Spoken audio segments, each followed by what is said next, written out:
everyone, and welcome. My name is Shelly Ray. I'm president of Best Friends of Los Angeles Public Library. Best Friends is a support group for the business and economics and science, technology, and patents departments at LAPL Central Library. A little bit about what we do. We provide funds for books, supplies, programs, and other things that are outside of those departments' budgets.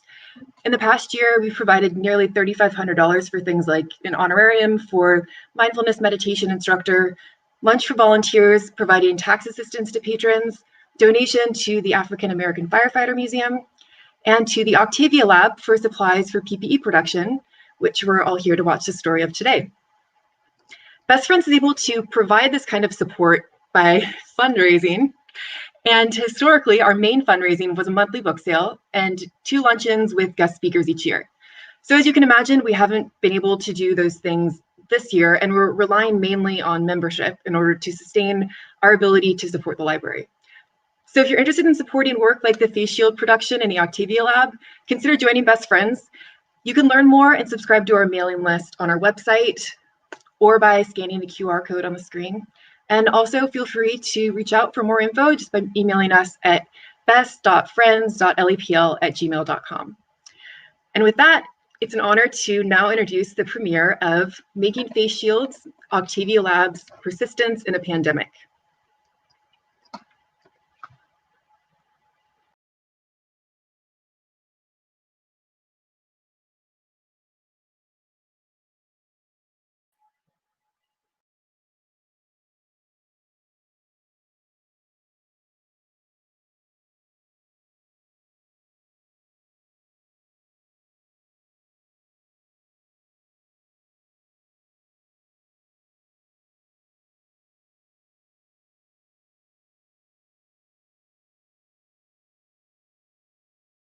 Hello, we hope to welcome you into the lab so that we can show you all that we've accomplished so far. The present circumstances have made that all but impossible. So in lieu of a tour of the lab, we thought we'd have the lab staff share in their own words what they've been up to. I'd like to take this opportunity to thank you from the bottom of our hearts for your steadfast support. We'd like to think that we get by with a little help from our friends, but it's knowing that we have this strong back in uncertain times that makes that support all the more meaningful. Be safe and stay well.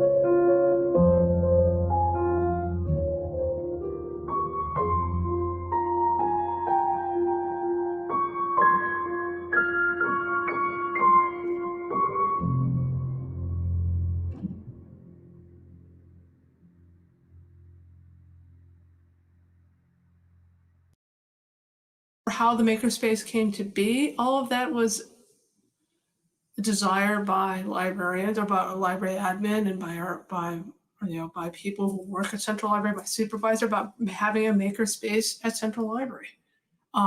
This is completely like we didn't get outside funding to this. This was just very much a library initiative. The lab is named for Octavia Butler.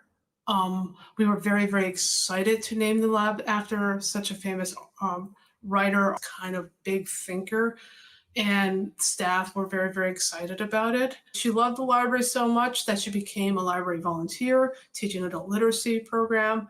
And in her application to becoming an adult literacy volunteer, she said she did it because she wanted to help. And part of the lab's mission of what we are is that we are creativity within reach. And part of it's informed by Octavia Butler's writing about her philosophy about what is the role of a person in a society. In Parable of the Sower, she talks about, how there's no constants but change. And from reading these books and other books, we see that technology always has this choice, this ethical choice to do what is good, what is helpful. We always, as a people, we have a choice whether or not there are no easy solutions. Can we make the solutions that is best for our society? Not necessarily what's easy, but what is best. And sometimes these solutions hurt. And part of it is just with the lab and how we approach it is that we try to think about, what would bring the greatest amount of good and help to our society. The lab opening was quite fabulous. The mayor of Los Angeles came by, Mayor Garcetti. So did the estate of Octavia Butler, and a lot of her cousins, and her oldest friend was there. And we were so excited to have this space open to the public. People were immediately calling us, trying to come to visit. And people were genuinely excited about the name. People were so honored and so intrigued that we named ourselves as a tech space, a maker space after a science fiction writer, somebody whose job it is to imagine the impossible or imagine, quandaries for us in the future. And we are, as a library, as a research facility, as, trying to deal with, inequities of access of technology. It's just this kind of just beautiful moment of being named after Octavia Butler. So the lab has a whole bunch of prototyping equipment that is pretty much accessible to the public. We have 2 3D printers. We have a CNC mill that carves an object roughly the size of a coffee cake. We have a laser cutter that cuts 12 by 16. We also have a VR equipment. We also have an audio-visual digitizing station. So pretty much we find that VHS will degrade within the next 20 years. So part of this is trying to make sure that stories get retained, stories get told, and people who don't have this equipment at home can digitize it so they can share it with their friends and family and be able to tell their family stories. We also have a large format printer so people can print out posters. We have sewing machines and embroidery machines so that people can it's a mix of old and new, of being able to prototype and create things they need. We have 10 licenses of Adobe Creative Cloud that's split between Macs and PCs. We also have a studio that acts both as an editing space, a recording studio, and also as a video editing space. So we have like a 3-monitor setup and a 5-speaker setup. So it's pretty much, it's very, very kind of a flexible space that once you sign up to be a member, you're more than welcome to use the space. The lab has somewhere in the neighborhood of 1,000 members at this point. We, on a regular business day, have somewhere in the neighborhood of about between 20 to 30 people individually using stations, but we have dozens more people who come in every day who are interested in who we are and what we do and what's available and how it's applicable to them. Providing access to this information, to this technology, to this equipment, these tools, to people who don't have the means in their everyday lives to purchase any of this, because it's too expensive. It's difficult to get across to people what that access means.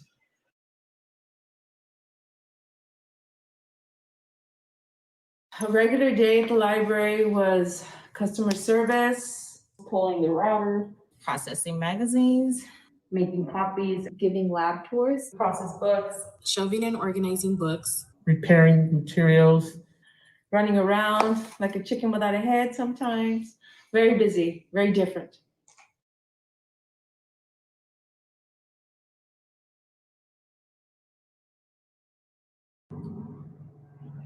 Part of the pandemic and part of dealing with COVID-19 at that point in time was sort of like everything was kind of a mystery for us. We had no idea. We knew that it was very contagious. We knew it was a horrifying disease that we didn't have a cure. We still don't have a cure for. So closing to the public was the right move. However, because we're so oriented, because library service is all about helping people, helping the public, we're kind of at a loss. We just lost a limb. And it's kind of felt like, it's like I lost my right foot. I still don't know where my right foot is. I was sad because I was excited to be able to teach, and I also used to take English classes at the library, so it's mean for me no more practicing English, and I felt useless because I was not helping anymore and no projects. But a few time later, the Octavia Lab contacted me for the PT, and I was glad to help them again. La reacción cuando la biblioteca decidió cerrar fue incertidumbre, porque no sabíamos qué iba a pasar, cómo íbamos a trabajar, dónde íbamos a trabajar y qué íbamos a hacer. Y también miedo, porque no sabíamos qué iba a pasar con el virus. En mi caso, yo utilizo el transporte público para venir a la biblioteca. Eso fue como miedo, tener miedo a qué iba a pasar. When library administration closed the library to the public, I was shocked to hear the news. I was surprised because assisting the public is a major sector of our jobs. So hearing that patrons were not going to be allowed in was extremely alarming. Well, that day, I think it's when I realized how severe the whole pandemic is.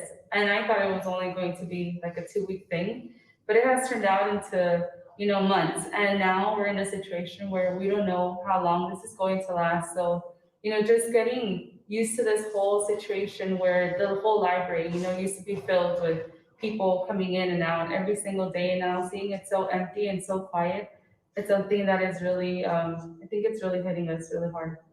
Didn't think that it was going to last for long. It just wasn't what I expected. I was very caught off guard when I heard the announcement because I wasn't even in the library that day. So it was very hectic getting emails and calls and texts from supervisors, head librarians, principal librarians, and John Savo that the library was going to be closing down. It was different. In all my years, I had never heard of the library ever closed. And just the fact about it closing, it made the virus actually real. Hearing that we would be closing amid the COVID-19 crisis was like, okay, we're hearing about it, it's getting closer and closer. And then when we finally got the call, like to wrap up, pack up, we knew that this situation was really real and serious. And, that our safety was the library's operation number one agenda at that point. It was a shock. Just knowing that from one day to the other, everything completely changed. You're thinking, the way you live, pretty much, it changes completely. I feel like the library has, thought of staff and patron safety first, which I really value. When the announcement came that the library was closing to the public, I was actually in the Octavia Lab shutting down. I was shocked. We've had instances where we've had closure for maintenance for a few hours, maybe even a few days, but to shut down the entire library system, I never saw that coming. I was worried about a lot of our patrons because a lot of our patrons don't have the safety net that we would like them to have. And I'm still worried about them. And I was relieved for the staff just because, going on public transportation and standing in a building like that just seemed progressively less and less safe. So yeah, I'm worried about our patrons, and I'm relieved that the staff didn't have to expose themselves to COVID as much. I was relieved when we did get sent home, but it was sort of unbelievable how rapidly it came down. I'm a supervisor, so I was called to a last minute meeting, And I knew it was going to be a important meeting. I just didn't know it was going to be the meeting where I was given instruction to come back to my department and let everyone know that I'm letting them go home indefinitely, you know. I actually had butterflies in my stomach. I was like, I couldn't believe it. It was like from the time I left the meeting, to the time I got back to my department, I was trying to comprehend what I was just told. And I just couldn't believe it. I was like, we're going home. This is really happening. And we're not coming back for, I couldn't even tell them how long because we didn't know. At that time, I think we thought maybe a month or two. So yeah, it was hard. And I had to like, fight back tears, to be honest.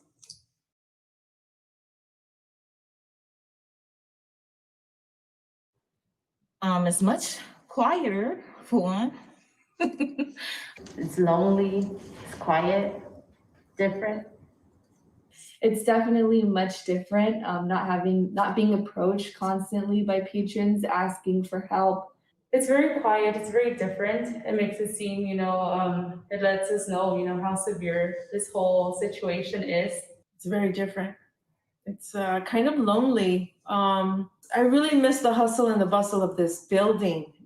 I really miss all the interaction and the library store, and I do miss the patrons too.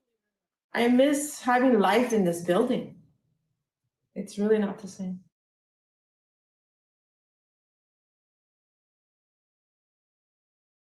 We got an email pretty much the day we closed that asked, hey, I know you guys have 3D printers there. Would you consider making PPE to be used for the medical profession? At that point in time, we were close to the public. So, I made, we talked to each other about it, and our decision was that we were not going, we weren't going to do it. So we sent an email to this doctor who worked in the ER over at UCLA. About 2 days later, I got an email from Susan Broman, assistant city librarian for the city of Los Angeles for the library for LAPO. And Susan Broman, forwarded this emails from the mayor's office saying, hey, these are all, these are all the maker spaces that are in city of Los Angeles. Can you consider making PPE to help out with the medical profession? So I reached out to Lacey immediately and it said, hey, we got this email from Dr. Akura who wants us to make face shields. And with their expertise as a prototyping space, they have a space called Advanced Prototyping Center. As a makerspace, high-level makerspace, they knew how to prototype. They knew how to ask the questions to get approval from the medical profession. One of the things that we don't talk about is that in order to get things accepted by doctors or accepted by hospitals, you have to get approval by somebody. We finally got our prototype accepted by Cedars-Sinai. So we closed the library the 15th. We pretty much started this on pretty much a week later. And from there, reached out to Lacey, figured out kind of the prototype we were going to work on. Then we talked to doctors, got input from doctors, developed a Prusa face shield, which has the petal format, which covers the eyeball, so droplets can't enter into the top. Got that approved by Lacey, got that approved by Cedars-Sinai. That's how we ended up making face shields. Because we were 3D printing parts, that took a little bit of time. We realized that it was pretty much in our best advantage to get all the 3D printers that we could that were of a certain size into LAPL. So we borrowed 3D printers from Pia Pico, our sister branch down in that's soon to be open to makerspace, and borrowed those 3D printers also. And part of our job and part of who the Octavia lab is that we share the knowledge we have with everyone, and to build the best abilities that if people want to try out or people want to experiment, they're able to do so. So one of the things we did is that, I reached out to pretty much any library system saying, hey, are you guys doing PPE? Let's share brains. Let's figure out how a better way to doing things. And in the outreach of doing that, of asking people these things, we ended up talking to Glendale Public Library, and they lent us all their 3D printers. So pretty much doubled our ability to make face frames. So we are at running a capacity able to print 100 face frames a day. One of the hardest things about this pandemic when we were going into it is just, we've now come to a society where everything we buy, we can pretty much get instantaneously, whether it's Target or the grocery store, the corner store, or even Amazon. Everything is how quickly can you get it and how close to now can it be?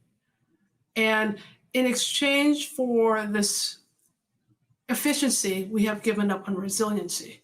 So when the first part of the pandemic happened, and when we couldn't get things from other countries, we couldn't get our cheap materials from China, it was really, really hard to get the materials to create stuff for our face shields. It's like we couldn't, everybody was making face shields. Everybody was, trying to build X, Y, and Z. So it was really hard for a time to get plastic. It was very, very hard for a time. It still is hard right now to go get elastic. It's difficult to get foam.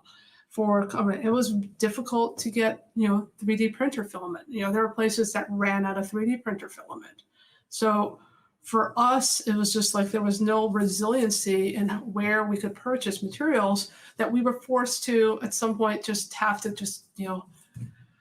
appeal to the public, appeal to our volunteers. Hey, can you help us? I mean, we contacted local 3D printer, sellers and vendors. We contacted, people who sold plastic. We called everybody. We called local schools to see if anybody, because schools are closed, we asked, hey, could you donate your filament that you're not using? We pretty much was like, if there's anything we can fix for the future, we need to fix this part where that there's a little bit more ability to deal with this kind of, not everything has to come from China. There needs to be some from a local manufacturer. And hopefully with this facial process, we're learning what connections need to be made and what things need to be valued. And with our work with Lacey, we've been, because part of the focus of the lab is sharing what we do, being named for Octavia Butler, we've always kind of kept the estate of Octavia Butler in the loop as to what we're up to. And the estate was very, very impressed by our work and was very heartfelt that we were making face shields for frontline for hospitals. And she asked, how can I help? How can I give money to? So we hooked up Lacey with the estate of Octavia Butler, and she donated a sizable amount of money so that we are able to buy additional machinery to jumpstart and create, more face shields for hospitals in Los Angeles. With Lacey, because of their mission is so much like the library, with a clean tech focus, they were able to connect up with county funds and also be able to create jobs. But one of the nice things of being able to partner with Lacey is that they are a prototyper. So pretty much, and they are also focused on getting products to market. So they understand when to experiment and when to actually rush to market and when actually to make a decision and go. So it's been very nice and a huge learning process with working with them. We are currently in the process of now partnering with a registry. So we're trying to start, the city of Los Angeles is trying to start a registry for people to donate medical devices, and we shall see how that goes. This is brand new for us, and we are hopeful for that. We also, because we were so focused on getting the community involved in what we do, we have a lot of volunteers that help us. We're very grateful for our library board president, Commissioner Cow, who's been, very helpful in spirit, getting us donors, getting us donations, supporting us, finding us people to work with. And it's just, we are here to help, and pretty much we will leverage all that we can to help as many people as we possibly can. What makes one of our partnerships special, I guess, or part of how we've been doing things, we have a very robust shipping department since we serve, 72 branches with 72 libraries, and these libraries are located geographically throughout the Los Angeles area. And so we have a shipping department, and for us, being able to work with our shipping department, being able to deliver boxes and boxes of materials from one location, from us to our local hospital, was fantastic.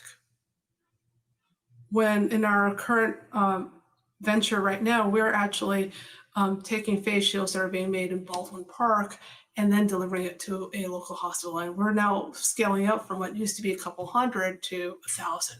And hopefully, as we learn how to work with these partnerships, move up from just 1,000 to a couple thousand.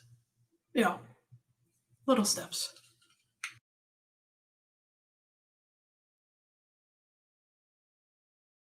I think our big concern about the ethics of who would get face shields, because lots of people wanted them, but our shipping abilities were limited, and also our supplies were limited. So we wanted to make sure that we served the medical community that was local to us first, and we also wanted to make sure that we could communicate with the hospitals the steps we had taken to make sure that the face shields were effective and safe to use.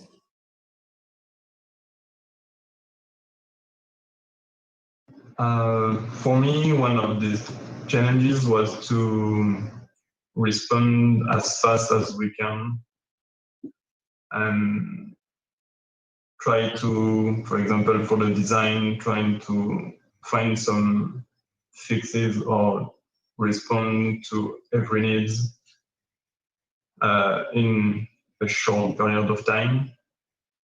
And after that, it was to make sure the printer will still running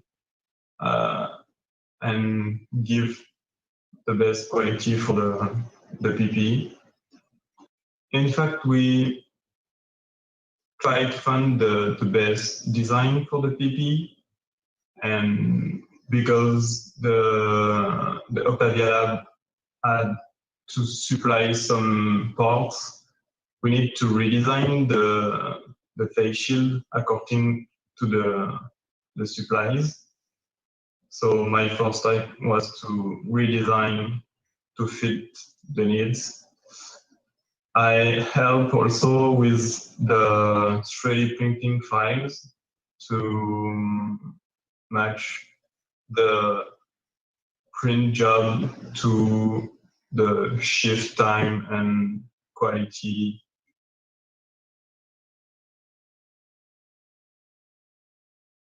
My parents ran a small business. My father was a fine men's suiting tailor.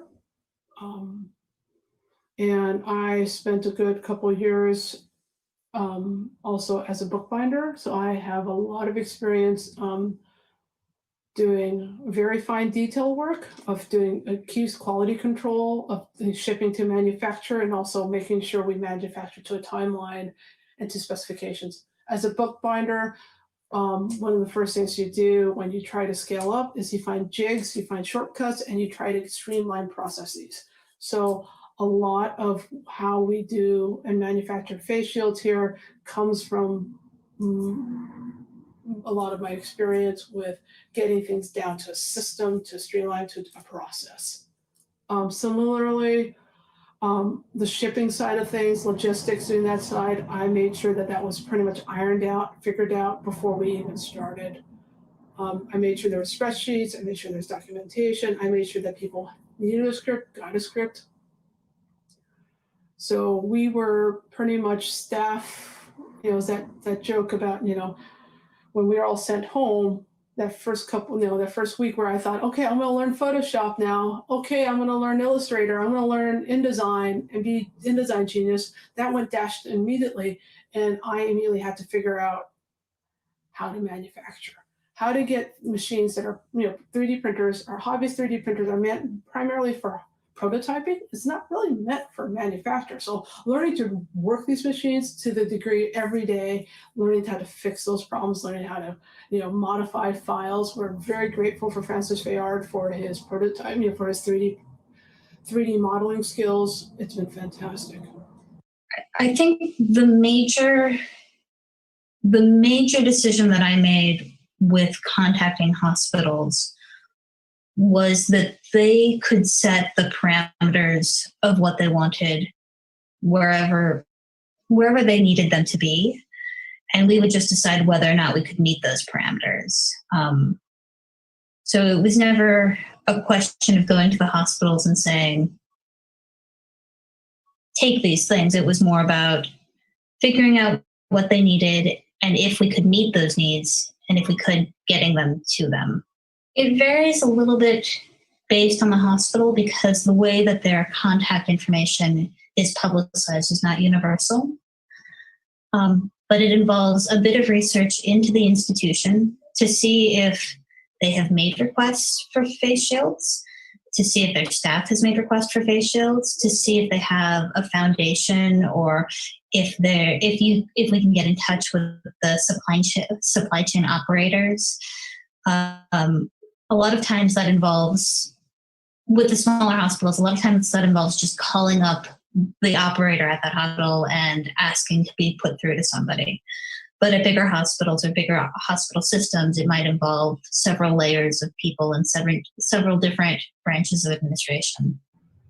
When we began getting contacted by people who wanted to volunteer,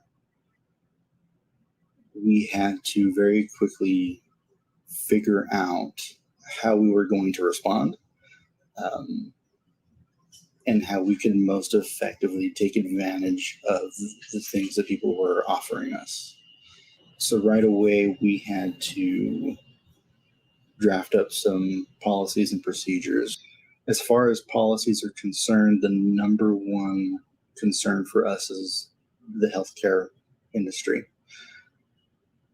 All of our PPE are designed specifically for use in hospitals. So right away, our policy dictated that we couldn't ship to private citizens, corporations. It had to strictly be frontline healthcare professionals. That's a hard thing to get across to people. It's a hard thing to have to tell people.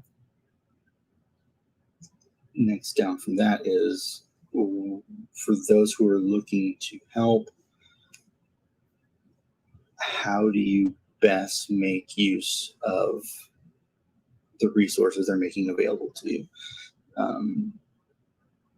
We've had people who've lent us equipment, like 3D printers. We've had organizations donate filament for 3D printing for PPE. Again, we're getting all of this from people from all kinds of walks of life. So when it comes to volunteer management, it's really just talking to people like they're people. It's acknowledging that what's happening is scary, but that what we're doing, even in small increments, is enough. Just the attempt is enough. Manufacture. Prior to this project, did you have any light manufacturing experience? No. Well, not explicit experience. No, not at all. No. I did not. A normal day making PPE for us is we start out the day checking in on 3D printers, making sure that none of the prints are failed, making sure, doing a count of how many face frames we've done, and then restarting the print jobs for the day. Prep takes a little bit of time because you have to separate the shields, clean them. We have to separate the frames. Some need minor cleaning, very minor. Then we have to put the elastic. We have to cut the elastic. Then we have to cut the foam, and then we have to put the foam. So there's a lot of little things that have to happen before you actually see a shield. But I'd say altogether, from start to finish, maybe 5 minutes or less to do a shield. But that is only if the actual shield itself has been prepped and cleaned already. If that hasn't happened, then it's a little bit longer. But once you're sitting at your station and all your supplies are in front of you, you can make a shield in less than 5 minutes, because it's not hard at all. Once they're done, we pack them in bags of 10.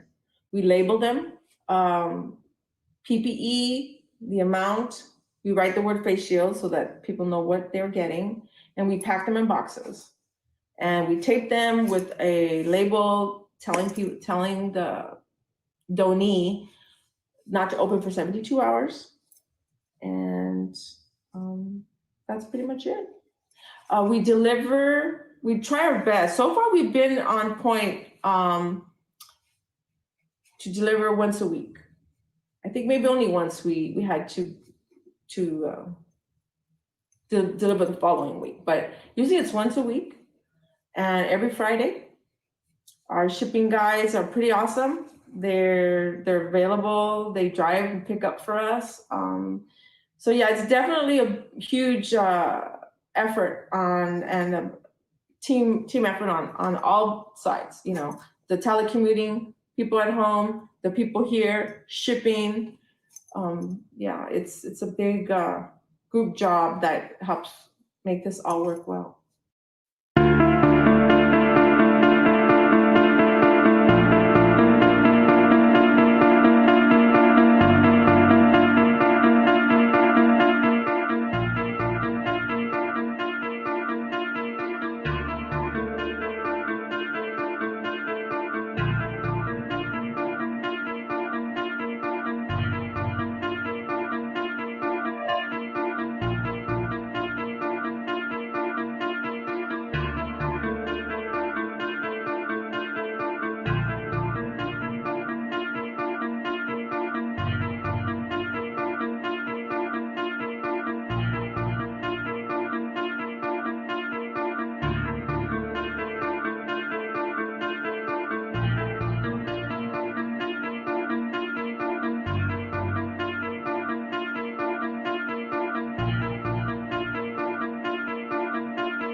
Wow, big round of applause. That was awesome. That was great, guys. So now we're going to move into time for questions and answers. If you have any questions for our panelists, please submit any of them in the comments. The documentary leaves off, to my understanding, around August. So in addition to lab staff, including filmmaker Richard Acero, we have some partners on the call who are continuing this work, and we wanted to give them some time to talk about it. So first is Emily Kane Miller of Ethos Giving, who created the GLA registry mentioned in the documentary.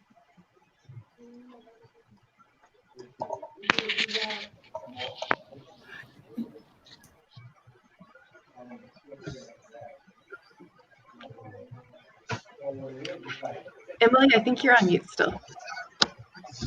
That helps. Can you hear me now? Yes. Yes. Sorry, everybody. Okay, so as I was saying, we're really have been in awe of the library and everything that the team there has put together. Just to give you a little bit of context, I am in the social impact space and have been doing work with philanthropy and giving back for my whole career. And when COVID happened, we asked ourselves a question of how can we use and leverage all of those relationships and bring it to bear now. You can do your next slide. So my sister-in-law is actually a doctor in residence at one of LA's local hospitals. If you want to go to the next slide again. So this is Sophie. She called us about a day after COVID hit Los Angeles and essentially said that they had told the team, the residents, the doctors, the nurses, that there wasn't going to be enough PPE and that folks should start bringing their own. We were shocked by this, my husband and I, my family, and we felt like we needed to do something to make sure that not only Sophie could stay safe, but that her friends and colleagues across the county could do so. And we knew that there was enough generosity here in LA to be useful, to be of service. Slide. And so we started asking the question, we know that there are some hospitals in town that are going to be able to raise their hand and say, we need PPE and here's how much we need. But we knew that there was a lot of hospitals around the county that weren't going to be able to sort of get that data out there in a loud way. And so we had a thought to create something that we called the Greater Los Angeles Hospital Registry. It's a simple idea similar to a wedding registry that would allow every hospital in our area to say, I'm the VA, I'm LA County, I'm Providence, and I need 1,000 face shields, or I need 100 gloves, or I need, 1,000 booties. And then we match made and we found donors who were able to pay for that, or folks who were in the supply chain who were able to donate it. And we dropped it off at the hospital doorstep. And it was really that simple. And we, through this experience, had the amazing opportunity to meet Lacey and the team at the library. And they said to us, do you think we could use the registry vehicle to help get these face shields that we all just heard about within this phenomenal video out to hospitals? And we said, of course we can. So if you want to do the next slide. We had the opportunity. Oh, here we go. So we got the resources out, and here are happy folks on the front line of healthcare donning all of our various wares, including face shields from the project. And I think, not only is it special and impactful to be able to help bring PPE to the folks who need it, but that message and that opportunity and that vehicle to say, like, we care. There are all these people who you don't know, who don't know you, who wanted to make sure that you were safe today and that you could do your job effectively. And from a public health perspective, keep all Angelinos safe. Like, that is like a big hug from the world. And really you see in these happy, shiny faces, they're glad to have their PPE, but I think it's almost equally joyful that people are saying, we see you, we're here, we want to help. Next slide, please. So we've had some really incredible impact. We've served, over 60,000 units of PPE. That is going to grow exponentially. Unfortunately, it's still needed. We have over 15,000 units face shields just with the Lacey and the library team out that will probably be out before the end of the year. And so it's an incredible testament. 100% of our project is volunteer run, and we're making it happen. Next slide, please. So how we got involved in this project specifically, you all heard in the credits about a company called Teeks. The founder, Kfir Gavrieli, had made a connection with Lacey. He was in a position to donate over 1,000 pieces of plastic that are the core component of the shield itself. And so because of his generosity, the team had the product that it needed initially to get rolling. And because Teeks is a client of ours, we felt like it was this great kind of circle of life opportunity where we could help them get the plastic over to the team that needed it, and then through the registry help the shields get out to the community once they were ready to go. And that's what we've been doing ever since. Slide, please. So if you have any questions, you can find us at www.glaregistry.org. And as I said, we would love to be out of business. Unfortunately, there are still frontline healthcare workers who need PPE, and we will be continuing to help get that to them with the incredible folks on this call and others until it's no longer necessary. Thanks, everybody.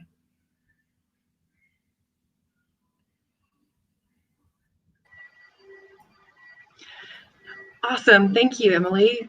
Next, we're going to go to Nick Albert, who has been a partner with the lab since day one and works with LA Clean Tech Incubator. Nick? Hi, everybody.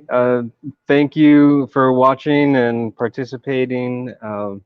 My name's Nick Albert, and my partner over here, Loritz, we've been working hard in the Advanced Prototyping Center at the Lacretz Innovation Campus, which is a campus owned by the Department of Water and Power. And so we are generously supported by them to have this phenomenal advanced prototyping center with amazing tools.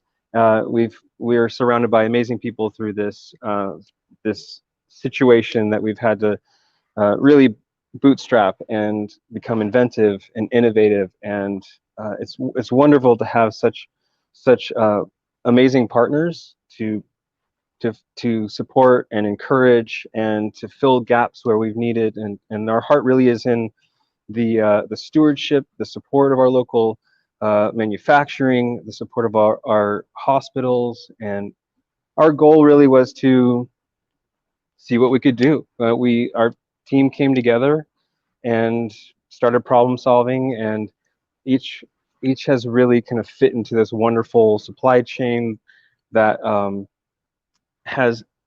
we've been able to support a lot of people and actually increase our support to the community.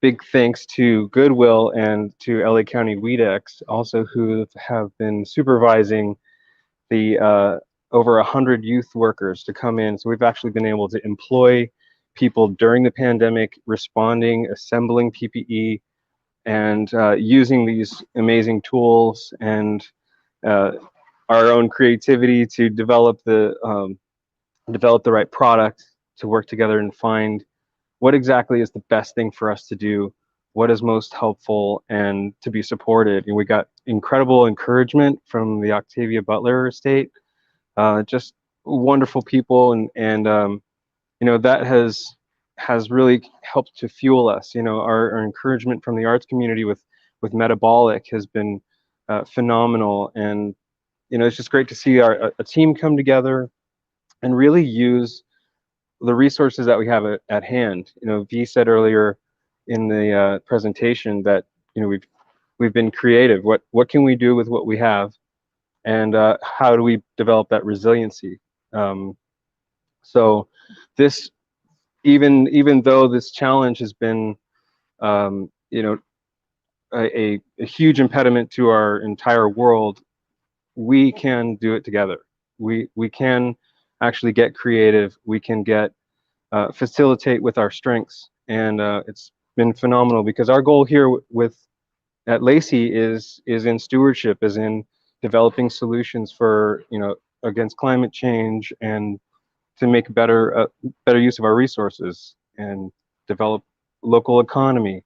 So this is a great actual use of the facility, use of the tools, use of our time and effort, so that we can support each other and we hope to actually have over 50,000 face shields made before the end of the year, ready to then continue supporting our partners and our supply chain, and do the best that we can, continuing out, like Emily said, until we don't need it. So just big thank you to all of those that have been supportive to us, and we're going to keep inventing. We're going to keep supporting startup companies, and building the inclusive green economy. Awesome. Thanks so much, Nick. Let's introduce the rest of our panel. First up is Viha, Librarian 3 at the Octavia Lab. Hi, great to have you guys here. Very excited to have this project get its little moment in the spotlight. I guess I'll point myself to Lucy. Go for it. Unmute yourself. Introduce yourself, Lucy. Hello, I'm Lucy O'Donnell, Library Assistant for the Octavia Lab.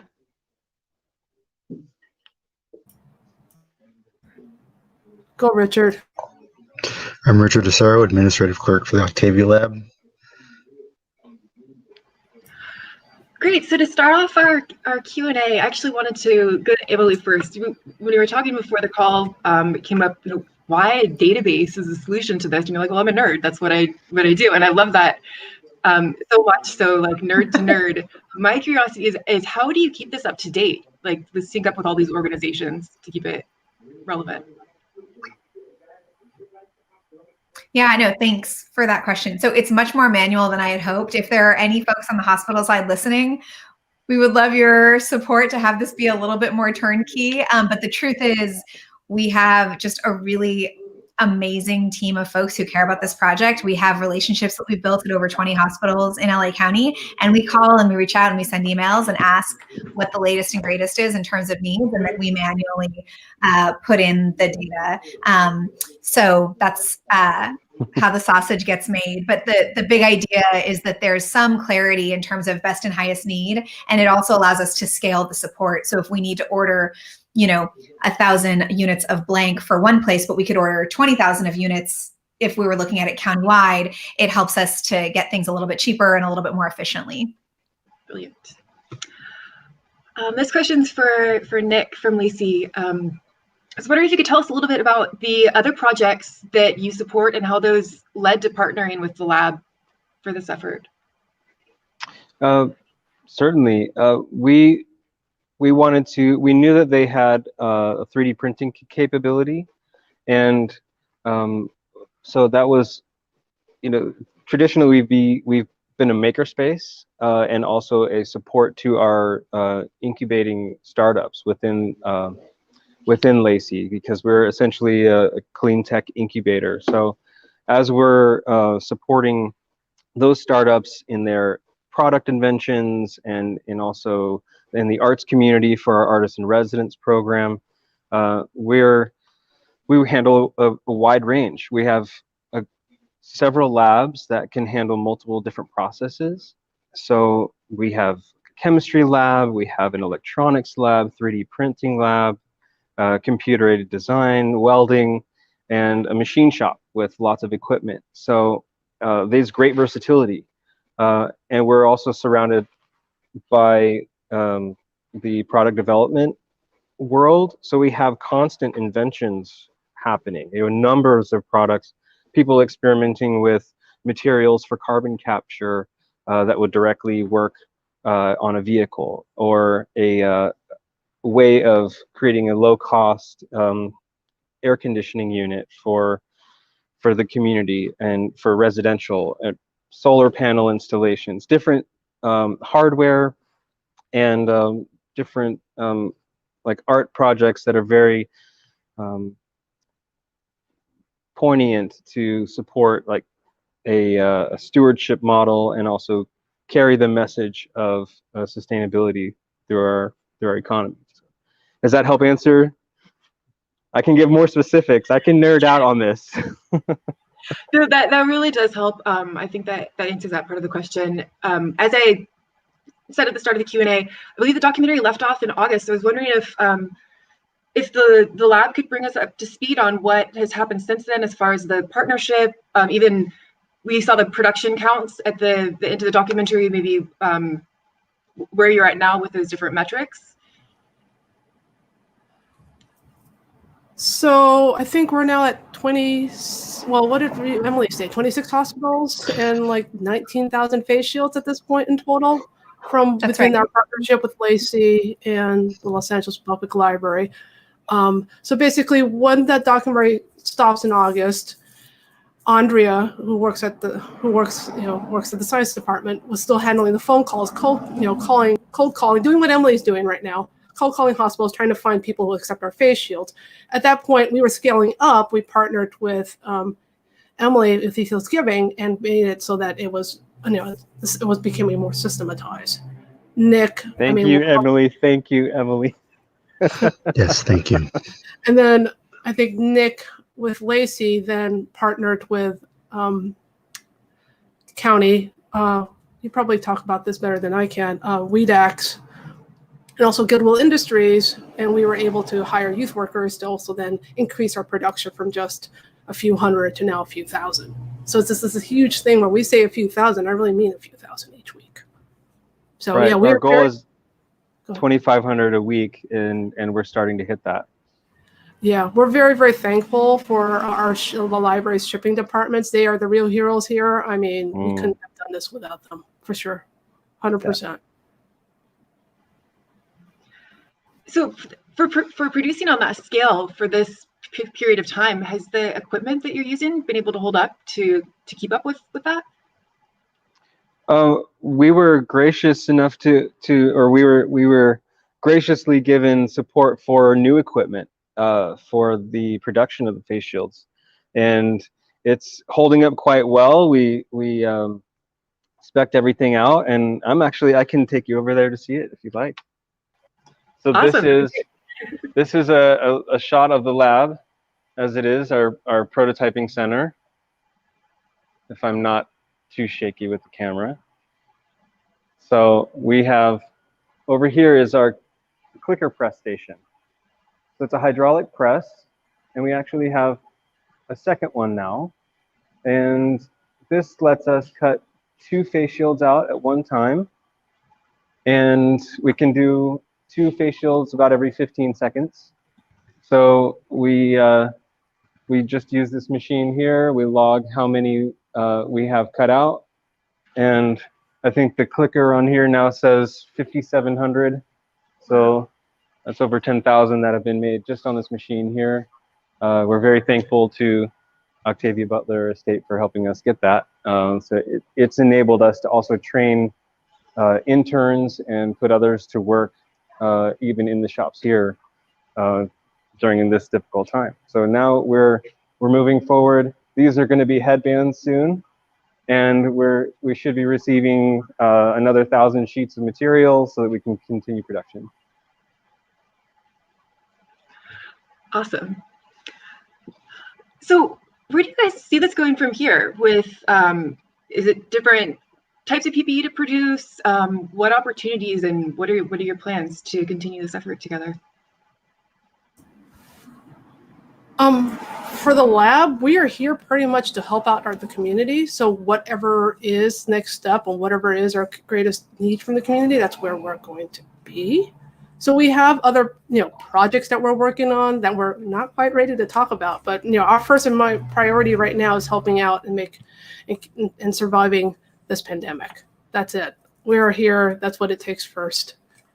From our side at Lacey, our as broad as we can manufacture many different things, we've been under serious limitations in personnel. We can't really have many people in the space. So it's really just been Loritz and myself and the part-time intern on occasion, just working the clicker press and cutting out plastic and setting up the production and just basically timing things. So our limitations, we had to kind of accept and work around and adapt, and we've been able to, I think face shields are probably the most unilaterally beneficial and you know, it's not very easy to set up a supply chain with all of your vendors and distribution and assembly and instructions, and there's actually quite a few moving parts, and it's amazing, and it's humbling that there's so many people involved and they're all working with such great unity. So I think we can move into another product once things are running very smoothly, and that may be cloth face masks if that's needed. We've really been hoping to help out the Annies and the Get Us PPE folks. So we already have dies ready to cut cloth. We could definitely use some cloth and funding for staff support and things like that are very, very helpful for us to continue and also to scale. Thank you. So that brings us to the top of the hour. We didn't receive any questions in the comments, but just glowing reviews of the work that you're doing and the way that it was documented in this film. I'd encourage all the panelists to go and take a screenshot, save for someday you're feeling down about anything, because it's really wonderful to see. And with that, I'll pass it over to V to close us out.